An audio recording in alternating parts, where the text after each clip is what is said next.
नाभिकीय भौतिकी में सममित स्वतः विखंडन की शर्त क्या है तथा विभवरोधिता के कारण स्वतः विखंडन पर क्या प्रभाव पड़ता है उसके बारे में हमें पढ़ना है।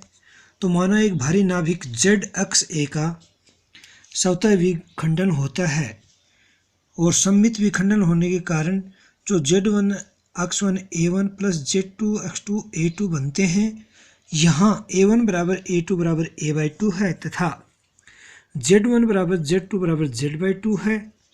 तो उपयुक्त विखंडन तभी संभव है जब अभिक्रिया का Q मान है वो धनात्मक होना चाहिए, अर्थात QF बराबर mza minus twice mz/2 a/2 greater than 0। तो जो समीकरण 2 में जो समयानुभाविक सूत्र का हम यदि उपयोग करें तो mza बराबर zmh plus a minus zmn minus ava plus as a की पावर 2/3 plus ac z minus 1 a की power minus 1/3 plus a minus twice z square a inverse plus ap a की पावर माइनस 3/4 तथा mz/2 a/2 बराबर z/2 mh plus a minus z/2 mn minus av a/2 plus as a/2 की पावर 2/3 plus a z/2 minus 1 a/2 की power minus 1/3 plus a/2 minus z into a/2 का inverse plus ap a/2 की power minus 3/2।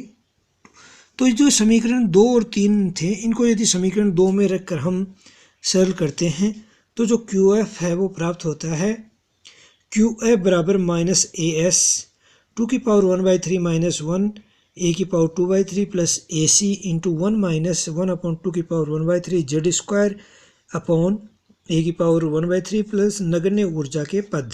तो जो नगण्य ऊर्जा के पद हैं उनको हम नेगलेक्ट कर दें तो QF approximately equal to a की पावर 2/3 into minus 0.26 as plus 0.37 ac z square by a, समीकरण नंबर 5।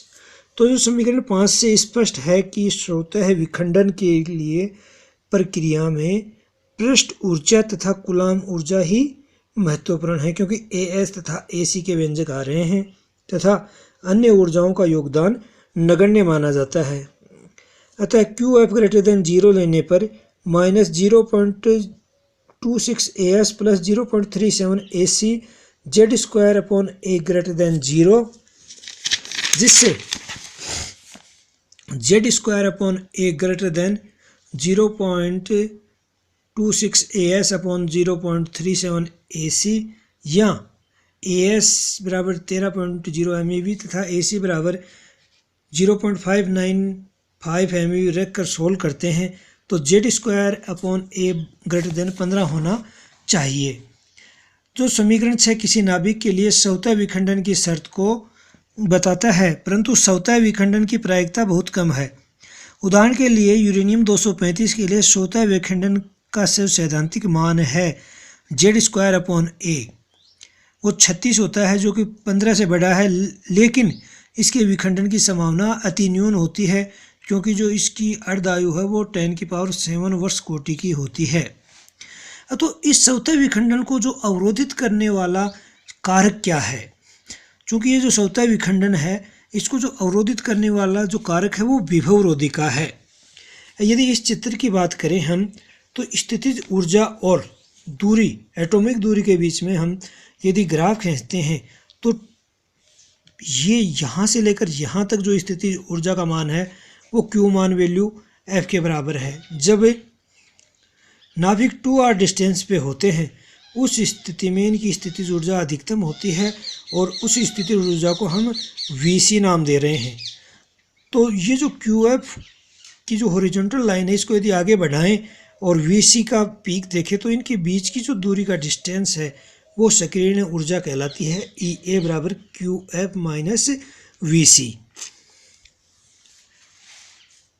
तो माना दो सममित उत्पाद नाभिक Z/2 A/2 जिन पर Ze/2 धनात्मक आवेश है अनंत से एक दूसरे की ओर गतिशील होते हैं r बराबर 2r डिस्टेंस पर और अंत में संयुक्त होकर एक नए नाभिक का निर्माण करते हैं। अतः r दूरी पर इनकी विद्युत स्थितिज ऊर्जा होगी Vc बराबर kZe/2। ये जो Vc की फॉर्मूला कर रहे हैं हम, तो kZe/2 Ze/2 अपॉन r, यहाँ Vc बराबर kZ² E² अपॉन 4r। यहाँ पर r स्मॉल r है वो 2r के बराबर है। जब स्मॉल r बराबर 2r हो तो ऐसे में सममित नाभिक स्पर्श करने लगते हैं।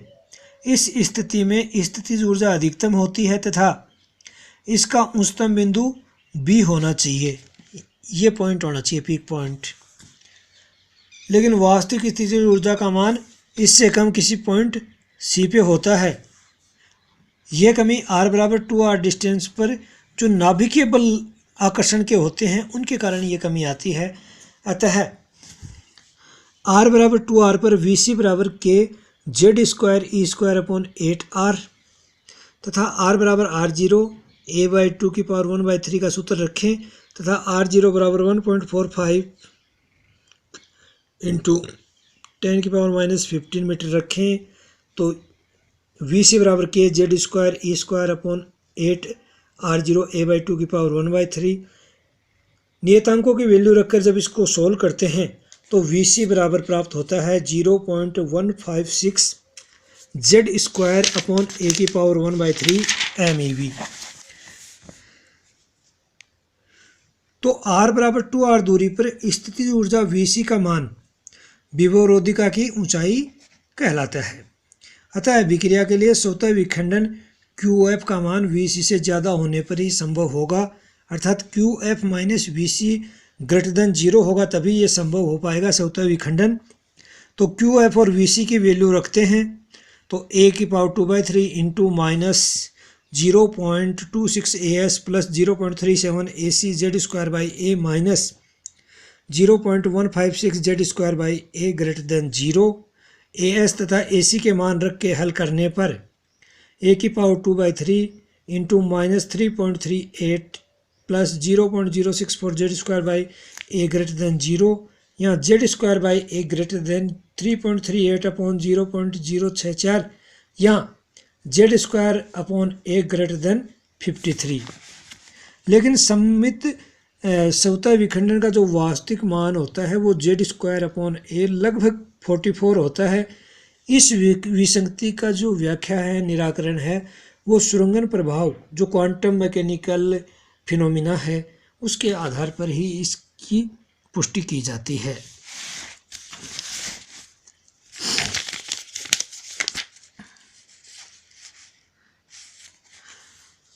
अब द्रव बूंद मॉडल के आधार पर यदि नाभिक के विखंडन की व्याख्या करें तो माना कि जो नाभिक होता है वो जब अपनी मूल अवस्था में होता है तो लगभग गोलाकार आकृति का होता है। जब ये तापीय न्यूट्रॉन ग्रहण करता है तो न्यूट्रॉन ग्रहण करने के पश्चात इसमें दोलन शुरू हो जाते हैं और इसकी जो गोलाकार आकृति है वो विकृत हो जाती है। यदि दोलन प्रचंड है तो एक स्थिति ऐसी आएगी कि ये डमलाकार आकृति में ग्रहण कर लेता है। यदि इस आकृति में नाभिक पहुंच गया तो फिर उसके मूल अवस्था में गोलाकार अवस्था में पहुंचने की संभावना नगण्य होगी। तत्पश्चात इन दोनों गोलकों में कूलॉम प्रतिकर्षण के कारण प्रतिकर्षण बढ़ेगा और अंततः नाभिक है वो विखंडित हो जाता है। तो द्रव बूंद मॉडल के आधार पर नाभिक के विखंडन की व्याख्या है वो सफलतापूर्वक की जाती है। अब है श्रृंखला अभिक्रिया।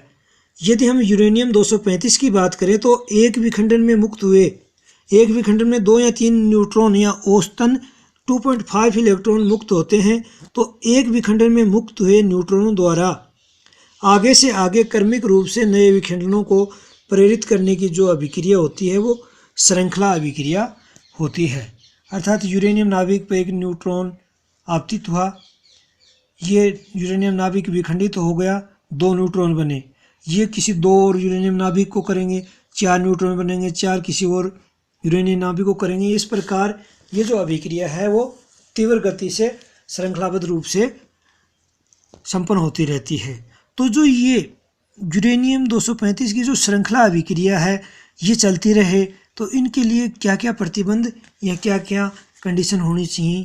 तो पहला है यूरेनियम को समृद्ध करना। विभिन्न तकनीकों द्वारा 92 यूरेनियम 235 की प्राकृतिक यूरेनियम में प्रचुरता बढ़ाना ही यूरेनियम को समृद्ध करना होता है। यानी कि वास्तविक रूप से जो इसकी यूरेनियम 235 की प्रचुरता होती है वो 0.714 होती है। तो इसको 2 या 3% करने के लिए विभिन्न रासायनिक या भौतिक अभिक्रियाएं करवानी पड़ती हैं और उस यूरेनियम 235 की अधिक मात्रा बढ़ाई जाती है ताकि जो श्रृंखला अभिक्रिया है वो संपोषित बनी रहे। इसके लिए जो विधि है उसे, जो क्रिया है उसे कहेंगे कि यूरेनियम को समृद्ध किया जाता है। दूसरा है क्रांतिक द्रव्यमान। एक निश्चित द्रव्यमान, मिनिमम निश्चित द्रव्यमान होना चाहिए ताकि जो नाभिकीय विखंडन की जो अभिक्रिया है वो स्वतः पोषित रहे। यदि यूरेनियम का द्रव्यमान एक निश्चित क्रांतिक द्रव्यमान से कम होगा तो जो अभिक्रिया है वो थोड़े समय के पश्चात बंद हो जाएगी। अगला पॉइंट है गुणनकारक के। गुणनकारक के है वो Nv तथा N-1v पीडी के जो न्यूट्रॉन हैं उनका अनुपात है। यदि k ग्रेटर देन 1 है अर्थात आने वाली पीढ़ी में पीछे वाली पीढ़ी से न्यूट्रॉन ज़्यादा हैं तो न्यूट्रॉनों की संख्या में चरघातांकी वृद्धि होती है और नाभिकीय अभिक्रिया है वो अनियंत्रित हो जाती है। जब k बराबर 1 है तो प्रत्येक पीढ़ी में न्यूट्रॉनों की संख्या वो समान रहती है अर्थात हर पीढ़ी में न्यूट्रॉन जितने पीछे वाली पीढ़ी में यदि अक्ष थे तो दूसरे में भी अक्ष रहेंगे और श्रृंखला अभिक्रिया है वो नियंत्रित चलती जाएगी। यदि k लेस देन 1 है तो न्यूट्रॉनों की संख्या में शीघ्रता से चरघातांकी रूप से कमी होती है और कुछ चक्र के पश्चात जो नाभिकीय अभिक्रिया है वो खत्म हो जाती है। अगला है नियंत्रित श्रृंखला अभिक्रिया। ऐसी श्रृंखला अभिक्रिया जिसके लिए गुणनकारक का मान 1 के बराबर हो अर्थात प्रत्येक पीढ़ी में केवल और केवल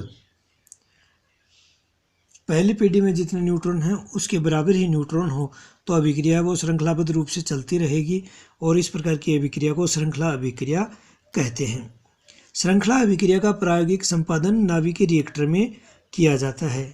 नाभिकीय रिएक्टर के जो मुख्य भाग हैं वो ईंधन या विखंडनीय पदार्थ होता है। ईंधन के रूप में यूरेनियम 235 या प्लूटोनियम वगैरह यूज किया जाता है। मंदक, नाभिकीय विखंडन में तीव्रगामी न्यूट्रॉन उत्पन्न होते हैं तो उन न्यूट्रॉन की ऊर्जा कम करने के लिए कुछ पदार्थ जैसे भारी जल, ग्रेफाइट की छड़ या बेरिलियम ऑक्साइड या सामान्य जल यूज किया जाता है ताकि उन तीव्रगामी न्यूट्रॉनों को तापीय न्यूट्रॉनों में बदल सके। तो ये पदार्थ मंदक कहलाते हैं। नियंत्रक छड़ें, गुणनकारक के को नियंत्रित करने के लिए न्यूट्रॉन अवशोषक पदार्थों की छड़ें यूज की जाती हैं।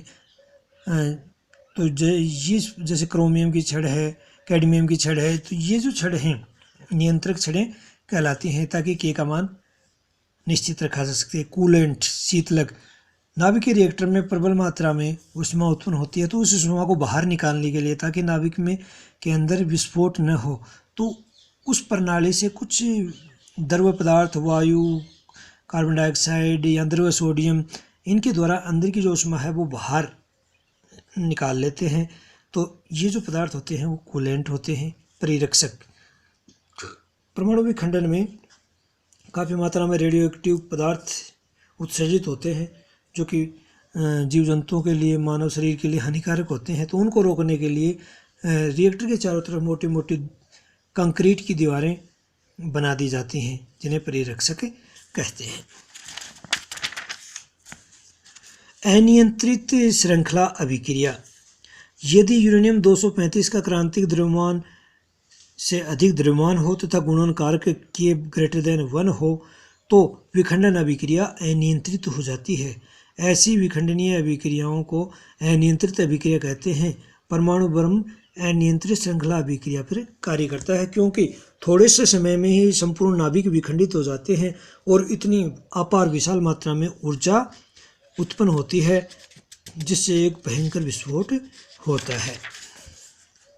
अगला हमारा जो बिंदु है वो है नाभिकीय संलयन।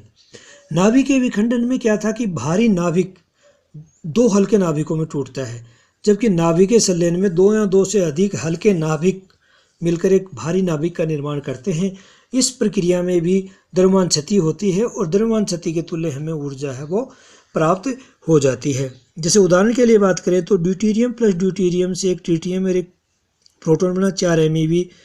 अब पुनः ये ट्रिटियम है, ये ड्यूटेरियम से क्रिया करके एक हीलियम नाभिक, एक न्यूट्रॉन 17.6 MeV ऊर्जा करते हैं। यदि दोनों को जोड़ें तो हमें पता चलता है कि 3 न्यूट्रॉन युग्मित होकर एक हीलियम परमाणु एक न्यूट्रॉन बनाते हैं और 21.6 MeV ऊर्जा का उत्सर्जन करते हैं। तो चूंकि हाइड्रोजन ड्यूटेरियम हल्के पदार्थ हैं तो 1 मोल में इनके परमाणुओं 1 kg में 1 मोल में परमाणुओं की संख्या एवोगैड्रो संख्या के बराबर होती है। तो 1 kg की बात करें तो 1 kg में जो परमाणुओं की संख्या है वो काफ़ी अधिक होगी और ड्यूटेरियम के प्रति परमाणु से प्राप्त ऊर्जा 7.2 MeV होती है। अतः 1 kg ड्यूटेरियम के जो संलयन से ऊर्जा प्राप्त होगी वो 34.67 × 10⁻13 जूल होगी, जो कि यूरेनियम से जो ऊर्जा उत्पन्न होती है उससे 4.2 गुना अधिक होती है। अतः समान मात्रा में यदि पदार्थों का संलयन हो, यानी कि 1 kg पदार्थ का संलयन हो या 1 kg भारी नाभिकों का विखंडन द्वारा हल्के नाभिकों में विखंडित हो, तो संलयन द्वारा 4.2 गुना लगभग 4 गुना अधिक मात्रा में ऊर्जा है वो मुक्त होती है। संलयन के जो अपने स्टार्स वगैरह हैं इनमें जो संलयन होता है तो संलयन के 2 चक्कर हैं। एक कार्बन चक्कर होता है जिसमें कार्बन और नाइट्रोजन है वो उत्प्रेरक का कार्य करते हैं। दूसरा प्रोटॉन चक्कर होता है। बाकी इन दोनों का कार्बन नाइट्रोजन चक्कर तथा प्रोटॉन चक्कर का जो फाइनल रिजल्ट है वो सेम ही होता है, सेम ही ऊर्जा है वो इसमें उत्सर्जित होती है। जैसे कि 4 प्रोटॉन मिलकर एक हीलियम नाभिक, 2 बीटा प्लस कण, 2 न्यूट्रिनो, 3 गामा पार्टिकल और 26.72 MeV ऊर्जा का उत्सर्जन करते हैं।